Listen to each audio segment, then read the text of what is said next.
දන්නේ මට කිසිත් දන්නේ නැහැ. හරිද? ඒ මම හිතනවා ප්‍රයිවට් ලියන එක තමයි හරි එක. ස්කෝල් වලින් කරන්නේ වයලේෂන් එක හිතේ. හරිද? නිකන් මම කියන්නේ. ඒ view point එකෙන් ගත්තාම මේකත් එක්තරා සාධාරණ කතාවක්. ඒ මොකද ස්කෝල් වලින් කියන ඔයාලට O level වලට මෙහෙම නැත්තම් ඔයාලට මැච් කරන්න දෙන්න බෑ. කරන්න නිකන් ඉන්න. ඔයා මැච් කරන්න ප්‍රයිවට්. ඔයාගේ ජීවිතේ තව එහෙම පිටින්ම 4න් 3ක් ඉතුරුයි. හරිද? අවුරුදු 20යි කියමුකෝ ඊට පස්සේ 18යි කියමු 80ක් ඉන්න හිතන් ඉන්න 72ක් ඉන්න හිතන් ඉන්න කියන්නේ තුරු 4න් පංගු 3 ඔයා ඉන්නේ ඉස්කෝලේ ටීචර්ට ඕන විදියටද? මම කල්පනා කරුවා. ටීචර් කිව්වා ඒ හින්දා මම කොමර්ස් කරා. අර අනුෂ්කගේ කතාවක් තියෙනවා මේ ළඟදී මම දැම්ම ස්ටේටස් එක අනුෂ්කගේ වස්ති. හරිද? තමන්ගේ ජීවිත වාක්‍යෙම තමා සතුයි. අශේනුයි අනුෂ්කා කරපු මේ ඉන්ටර්විව් එක. මාර ලස්සනයි. මාර ලස්සනයි. මේ මට මෙහෙම උනේ අපේ ඉස්කෝලේ ටීචර් හින්දා. මට මෙහෙම උනේ අපේ ප්‍රින්සිපල් හින්දා. අර ගොල්ලෝ හින්දා තමයි අපිට මෙහෙම උනේ කියලා අනිත් අයට බෝලේ පාස් කරන්න යන්න. ඔයාගේ ජීවිත වාක්‍යෙම ඔයා සතුයි. ඔයා මගේ පන්තරේ ෆේල් වුණා කියන්නේ මට කරන්න දෙයක්. හේතුව මගේ පන්තරේ පාස් වුණා ගොඩක් කියවු.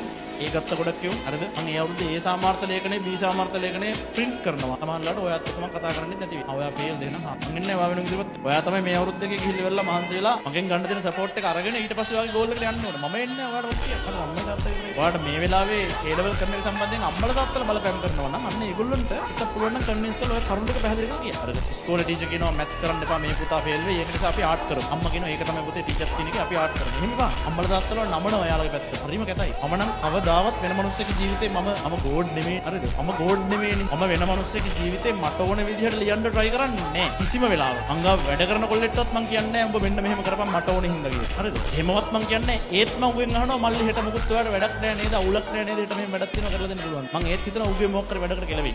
මම මේ කියන්නේ. ස්කෝල් ටීචර්ස්ලා කොච්චර කැතද කියන්නකෝ. ඔයා මැත්ස් කරන්න එපා.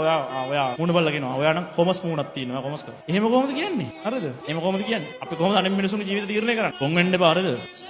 ඉස්කෝලෙන් වෙලා නෑනේ වට කොන්ද කෙලින් තියාගෙන ඉන්න විදිහ තීරුවෙන් හිට ගන්න විදිහ දන්නවා ඔයා. පහසුවෙන් හිට ගන්න විදිහක් දන්නවා. කොන්ද කෙලින් තියාගෙන ඉන්න විදිහ දන්නේ. ඒක උගන්වන්නේ නෑ ඉස්කෝලේ. හරිද? ඔයා නිකන් හිතන්න මම අර විවරණ කරද්දි කිව්වේ මොකද්ද? සිංහල විවරණ තියෙනවා.